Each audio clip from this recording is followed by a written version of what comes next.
নির্দেশদাতা হিসাবে ওবায়দুল কাদেরকে গ্রেপ্তার করে আইনের আওতায় নিয়ে এসে বিচার কার্যকর না করা পর্যন্ত এই দেশের ছাত্র জনতা ক্ষান্ত হবে না। আপনি কথায় কথায় এদেশের মানুষকে যে তুচ্ছ তাচ্ছিল্য করেছেন, আপনি কথায় কথায় বিরোধী দলের আন্দোলনকে নিয়ে যে কটাক্ষ করেছেন, আজকে বাংলাদেশের মানুষ জানতে চায় আপনি কোথায় অবস্থান করছেন, কোন গর্তে অবস্থান করছেন। আপনাদের পোষা সেই সময়ের পুলিশ প্রধান বেনজির বলতেন, বিরোধী দলের নেতা কর্মীরা যদি গর্তে লুকিয়ে থাকে টুকাইয়ে নিয়ে আসা হবে, ঘরে থাকলে বের করে নিয়ে আসা হবে। আর আজকে বলে যাচ্ছি, আপনি যেখানে থাকেন সেখান থেকে বের করে নিয়ে এসে বিচারের মুখে দাঁড় করানো হবে। জায়গায় এসে আমরা দাঁড়িয়েছি, এই অঞ্চলকে যিনি কলুষিত করেছেন, এই নোয়াখালী অঞ্চলকে গোটা বিশ্বের দরবারে যিনি কলঙ্কিত করেছেন, মূলত আন্দোলনের প্রথম ধাপে তার নির্দেশে ছাত্রলীগের গুন্ডা বাহিনী প্রথম গুলি চালাবার সিদ্ধান্ত নিয়েছে। নির্দেশদাতা হিসাবে ওবায়দুল কাদেরকে গ্রেপ্তার করে আইনের আওতায় নিয়ে এসে বিচার কার্যকর না করা পর্যন্ত এই দেশের ছাত্র জনতা ক্ষান্ত হবে না। আপনি কথায় কথায় এদেশের মানুষকে যে তুচ্ছ তাচ্ছিল্য করেছেন, আপনি কথায় কথায় বিরোধী দলের আন্দোলনকে নিয়ে যে কটাক্ষ করেছেন, আজকে বাংলাদেশের মানুষ জানতে চায় আপনি কোথায় অবস্থান করছেন, কোন গর্তে অবস্থান করছেন। আপনাদের পোষা সেই সময়ের পুলিশ প্রধান বেনজির বলতেন, বিরোধী দলের নেতা কর্মীরা যদি গর্তে লুকিয়ে থাকে টুকাইয়ে নিয়ে আসা হবে, ঘরে থাকলে বের করে নিয়ে আসা হবে। আর আজকে বলে যাচ্ছি, আপনি যেখানে থাকেন সেখান থেকে বের করে নিয়ে এসে বিচারের মুখে দাঁড় করানো হবে। বাংলাদেশকে নিয়ে আপনাদের 41 সাল পর্যন্ত ক্ষমতায় থাকার স্বপ্ন ছিল। আপনারা ঘুমিয়ে স্বপ্ন দেখেন নাকি জেগে স্বপ্ন দেখেন, এটা নিয়ে মানুষের এখনো বিস্ময় আছে। আপনারা 41 সাল পর্যন্ত থাকার স্বপ্ন দেখেছিলেন, আর জনগণ আপনাদের বিদায়ের জন্য 41 সেকেন্ড সময়ও দেয় নাই, তার আগেই আপনারা বিদায় নিয়েছেন। সম্মানিত ভাই এবং বন্ধুগণ, আমাদের আবু সাইদ বীর মুগ্ধরা জীবন দিয়েছে, এখন অসংখ্য ভাই ছাত্র জনতা আহত অবস্থায়, হাত হারা অবস্থায়, পা হারা অবস্থায়, চোখ হারা অবস্থায়, স্বামী হারা অবস্থায়, ভাই হারা অবস্থায়, পিতা হারা অবস্থায়। পরিবার যদি তাদের এক হাত হারিয়ে এক হাত উঁচু করে বলে আমাদের আর কিচ্ছু চাওয়ার নেই, আমরা নতুন স্বাধীন বাংলাদেশ পেয়েছি, আমরা আনন্দিত, আমরা খুশি। আমি আজকে বেগমগঞ্জবাসীর কাছে জানতে চাই, সেই হাত হারা, সেই পা হারা, সেই স্বামী হারা, সেই সন্তান হারা, সেই বাবা হারা পরিবারগুলো যদি বলে নতুন স্বাধীন বাংলাদেশ পাওয়ার পর আমাদের আর চাওয়া পাওয়ার কিছু নেই, তাহলে আজকের এই সময়ে যদি কোনো একটা সুবিধাবাদী গোষ্ঠী, কোনো একটা দুষ্কৃতকারী গোষ্ঠী আবার নতুন করে চাঁদাবাজি, সন্ত্রাসী, দখলদারিত্বে লিপ্ত হয়, তারা ওই আওয়ামী লীগের দোসর হিসেবে চিহ্নিত হবে।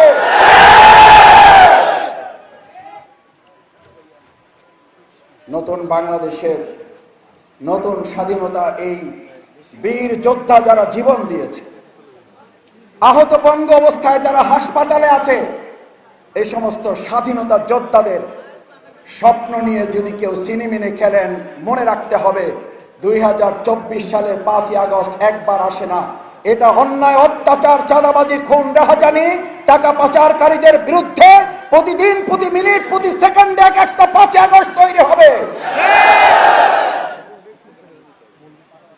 আমরা অত্যন্ত বিস্ময়ের সাথে, উদ্বেগ উৎকণ্ঠার সাথে লক্ষ্য করি আমাদের নতুন সুন্দর স্বাধীন নতুন বাংলাদেশে এখন ঘাপটি মেরে থাকা প্রশাসনের আগের কতিপয় লোকেরা বসে বসে নাকি কেউ কেউ স্বপ্ন দেখেন এবং বলেনও, ভিতর থেকে গোপনে বলেন আবার সব ঠিক হয়ে যাবে, আধার কেটে যাবে। আপনাদের সাহসের প্রশংসা করতে হয়, তবে বেশি সাহস দেখাবেন না। আপনাদের যে নেত্রী মহিলা সাহস দেখিয়ে বলেছিলেন শেখ হাসিনা পালায় না। আপনাদের মনে থাকার কথা, ছাত্র জনতা 2024 সালের 5ই আগস্ট যে আন্দোলন সফল করেছে, 2023 সালের 28শে অক্টোবর মতিঝিলের শাপলা চত্বর থেকে বাংলাদেশ জামাত ইসলামী সেদিন একটা স্লোগান দিয়েছিল। আপনারা সেই স্লোগানে সামিল হয়েছিলেন। আমরা সেদিন বলেছিলাম শুধু পদত্যাগ নয়, আমরা স্লোগান দিয়েছিলাম নো হাসিনা গো হাসিনা। আজকে শুধু নো হাসিনা নয়, হাসিনা চলে যেতে বাধ্য হয়েছে। এটা 28শে অক্টোবর জামাত ইসলামের সিদ্ধান্ত ছিল।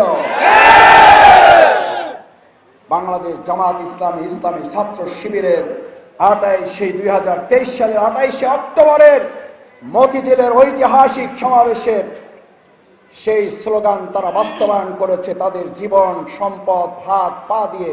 আমরা সেই সাধারণ শিক্ষার্থী তরুণ যুবকদের প্রতি আজকের এই সমাবেশ থেকে আলাদা করে স্যালুট, আন্তরিক অভিনন্দন, ধন্যবাদ এবং তাদের প্রতি আমরা কৃতজ্ঞতা জানাই।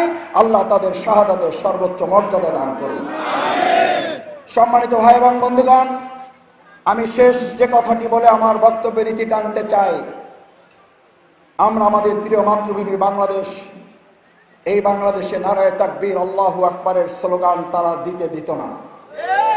সাধারণ মুসলমানরাও যখন মসজিদ থেকে বের হয়ে নারায়ে তাকবীর আল্লাহু আকবারের স্লোগান দিত, কতিপয় দুষ্ট চক্রের পুলিশের সদস্যরা বলতো এটি জামাত শিবিরের জঙ্গি স্লোগান, এটা দিতে দেওয়া হবে না। আজ ওই সমস্ত পুলিশের লোকদের সহ তোমাদের দোসর যারা, তোমাদের নির্দেশদাতা যারা, তাদের কান খুলে ভালো করে শোনো।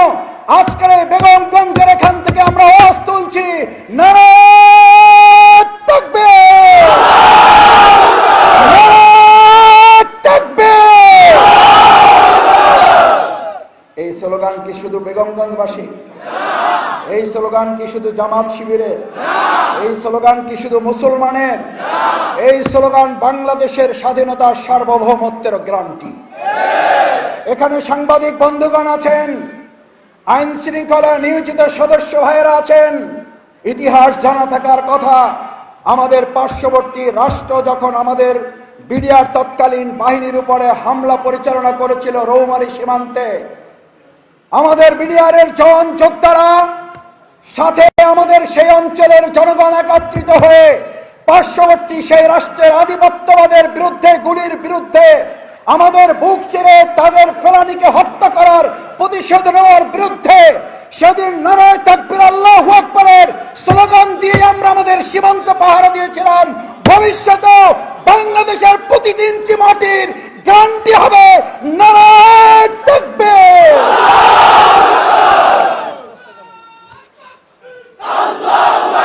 সবশেষ আমার এখানে চোখের সামনে বুলবুল ভাই আমরা পাশে বসে বলতেছিলাম, বুলবুল ভাই আমরা পাশে বসে বলতেছিলাম, আজকের এই সমাজের দিকে তাকালে আমাদের মুরব্বীদের সংখ্যা বেশি না তরুণ ছাত্র সমাজের সংখ্যা বেশি? তরুণরা হাত জাগাও। সব তরুণ হয়ে গেছে, কেউ আর মুরব্বী নাই আজকে। আমরা সবাই তরুণ। এই তরুণদের হাতে বাংলাদেশের আগামী দিনের ভবিষ্যৎ আমরা তুলে দিয়ে গেলাম। এই দায়িত্ব প্রয়োজনে পাহারাদারিত্ব করব, প্রয়োজনে জীবন বাজি রাখবো, প্রয়োজনে আমরা প্রত্যেকে আবু সাঈদে বিমুগ্ধ হব।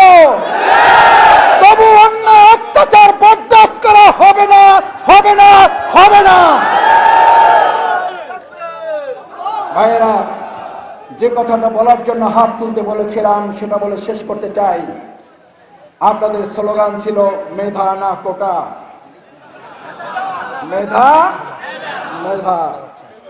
আপনাদের আন্দোলনের মূল শিরোনাম ছিল বৈষম্যহীন একটা রাষ্ট্র, বৈষম্যবিরোধী একটা রাষ্ট্র।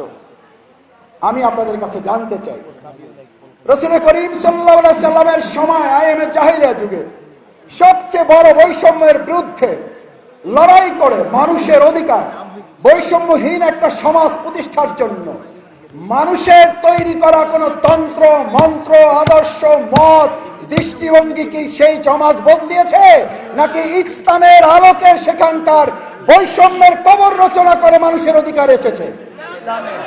সুতরাং আজকের তরুণ ছাত্র সমাজ জনতার কাছে জামাত ইসলামীর আহ্বান, এই আস্তে আস্তে এক এক দিন 2024, 1971, 1947, 1952, 90 এর গণঅভ্যুত্থানে বারবার আন্দোলন করার পরিবর্তে আমরা যদি একবার ইসলামী সমাজ বিনির্মাণ করতে পারি, আমি নিশ্চয়তা দিয়ে যাচ্ছি ইসলামী কেবলমাত্র বৈষম্যহীন রাষ্ট্রের বিকল্প, আর কোন বিকল্প হতে পারে না। আসো সেই বৈষম্যহীন রাষ্ট্রের বিনির্মাণে ইসলামী অনুশাসনের আলোকে রাষ্ট্র মেরামতে চাই, নিজের মেরামত। আমরা নিজেদের মেরামতের মাধ্যমে এই রাষ্ট্র মেরামতকে নিশ্চিত করব ইনশাআল্লাহ। আল্লাহ হাফেজ। বাংলাদেশ জিন্দাবাদ, বাংলাদেশ জামাত ইসলামী জিন্দাবাদ, বেগমগঞ্জ উপজেলা জিন্দাবাদ। আসসালামু আলাইকুম ওয়া রাহমাতুল্লাহি ওয়া বারাকাতুহু।